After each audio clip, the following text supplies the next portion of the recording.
Hello ladies and gentlemen, and welcome back to my channel, or if you're new, welcome. And today we got some news. So for Crossout news, the planned balance changes for the Drone Apocalypse update. They are going to be rebalancing cabins from common to special rarity. They're going to be changing quite a bit. We're just going to quick skim through these because there is a lot. So for the white, aka common cabins, and the gray cabin, which is the gorilla will receive 9 points of energy instead of 8, and then the tonnage will be reduced from 3 to 2,800, and mass limit 6,000 to 55, with an increased power score of 350.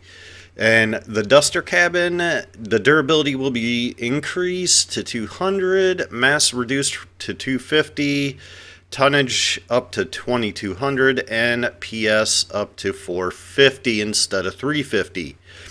The Thug cabin will have 10 points of energy instead of 9. Sprinter cabin will be changed to light category instead of medium, and will be 10 points instead of 9, and a lot of stat changes here. You can pause the video if you want to read them all over. Power will be decreased by 25% as well. Huntsman will be 10 points instead of 9, same for the WWT1, and the Docker will be 9 instead of 8 for energy. And then on to the blue cabins, the Wyvern will be 11 points of energy instead of 10, so that'll be nice. And that goes the same for the next 4 cabins. Also, the Bear, the Fury, Jockey, Hot Rod, all those will be 11 energy. And then the Trucker will be 10 points of energy instead of 9. The Carapace max speed increased from 50 kilometers an hour to 55. Not a huge deal there. Now, on to the light blue category. This is where things get really interesting. So, the Bat cabin. I expect this to go way up in price, as well as the Jawbreaker, but we'll get to that one in a second. The influence of mass on acceleration will be reduced by 43%. So, that could be good or bad. We'll see what happens. And then they're adding perks to the light blue cabins, finally. So the perk that they're adding to the Bat is the same as the Harpy, but dumbed down a little bit. So it increases the number of extra charges from ammo pack. It just means extra ammo and microfactory modules by 20%. That's not too bad. Extends the radius of projectile explosions by 10% instead of, I think it's 15 or 20 on the Harpy. But this is going to be a killer cabin. The light blue cabins, they pretty much said that nobody really uses them. They're not popular. And this is a way to balance that out. And I think it just makes sense anyway, since blue weapons, or a lot of blue weapons, have, different perks and stuff on them. So anyways, onto the Pilgrim. The Pilgrim is getting the Quantum Cabin perk. So this is going to increase energy damage by 15% to heated parts. Oh, that's for the... that's not the Quantum Cabin perk. That's the Photon Cabin perk. So that's not too bad either. And then for the Jawbreaker, this is getting Humpback perks. So that's pretty cool, but it's also getting some other changes. Tonnage will be reduced from 65 to 6,200. Mass limit will be reduced from 17.5 to 16.8. And the perk will be added. Taking damage temporarily increases inflicted damage output. Max effect 15% damage output at 1,000 damage. So that's not too bad. I mean, I think it's half of the Humpback's Cabins perk, but 15% extra damage is still really nice.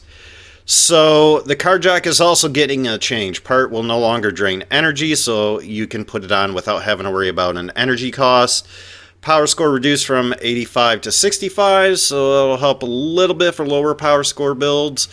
And after using the module, the car will receive penalty to speed and power for 5 seconds. That's gonna suck. I don't use carjacks anyways. I've always found it to be a waste of energy. That's why I've never used it, but That helps. The no energy cost will help with that. The time to activate the automatic carjack will be reduced from 15 to 10 seconds, which is good.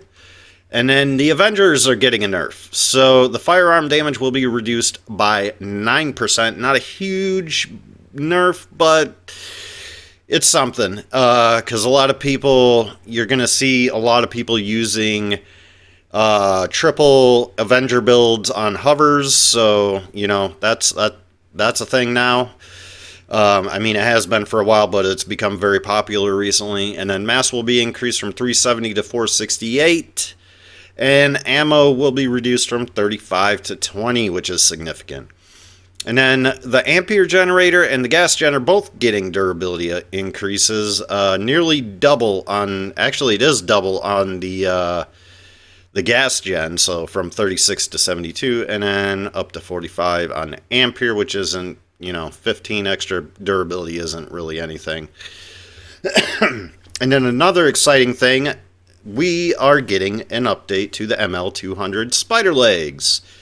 So they will be able to be mounted on all sides of your frames now, kind of like the hovers, and that'll add a lot more uniqueness to them. And they're also getting an animation change. The legs will no longer stand parallel to each other.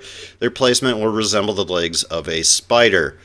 The model's hitbox will be slightly reduced, durability reduced from 810 to 750, not a huge deal, and the height within the height within which the legs are still trying to find a point of contact when they come off the ground will be increased.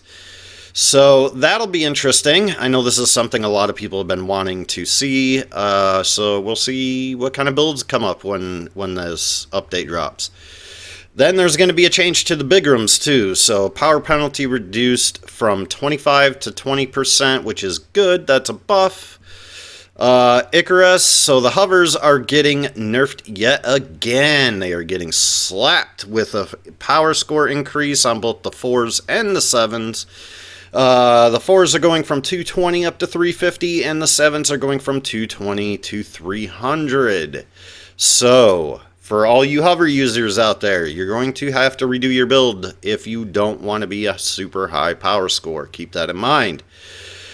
And then the Catalina is getting a change as well. So the minimum delay between the accumulation of a bonus will be increased from 3 to 4 seconds.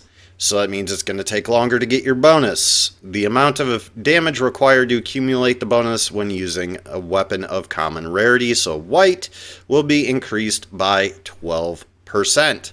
Which means it's also going to take more damage to get that bonus. So they're really trying to nerf. I think what they're doing is they're really trying to get the hover cannons kind of into a different category or a different power score. They're just trying to get them so they're not so meta, because right now they're pretty busted. But we'll see how all this plays out when the update drops. There's no word on that just yet. So the STM26 tacklers, the perk on the tacklers is now implemented through damage blocking rather than damage resistance. This is due to technical features and optimization. Then the avalanche. This is like one of the hardest hitting weapons in the game. Fixed an issue with the avalanche projectile didn't lose direct firearm damage when destroying vehicle parts, so that's getting a little bit of a buff. Not that it needs it, but that seems like a bug anyways, so it's better that they fix any bugs in the game. The Omamori fixed an issue where the damage absorbed by the Omamori was further repeatedly reduced by the resistance upgrade, the talent of the co-driver Grizzly, or any other similar perk, which is kind of messed up, so good thing they're fixing that. And then Annihilator drones. The drone's maximum flight speed will be reduced from 150 to 90 kilometers an hour, giving that a super hard slap, almost halving the speed on those. And now the reduction of speed and power of the cabin from the perk will be 3% instead of 4% as before. And drone durability will be increased by from 58 to 84. Damage will be increased by 6%. So this is actually getting a bit of a nerf and a buff. Again, we'll see how that works. I hope this isn't going to be another Annihilator apocalypse, but we'll see. So that's pretty much it for these all these changes and this update. Remember that the update is coming next week. Okay, so they do say some time frame. So next week. So usually that would be a Wednesday or a Thursday. So we'll see what all happens. But yeah, if you're interested at all in the light blue cabin perk changes, I would definitely scoop those up. I guarantee once this update goes live, people are going to start selling these for a lot more. I'm already seeing the bat cabin go up to 200 gold on PC from like 130, 140, so it's already going up in price. I bought one already just to make sure I have it on hand, but yeah, I suggest that if you want to have any of these in your inventory, either buy them or craft them very soon, because they will be going up in price. That is my prediction. Anyways, that's it for today's Crossout news, and I hope this was informative. I hope you guys are looking forward to the update. I am, and we'll see what happens after it drops, but as of right now, everything is still normal. So, this is Anubis Tech and Games, and I'll catch you on the next one.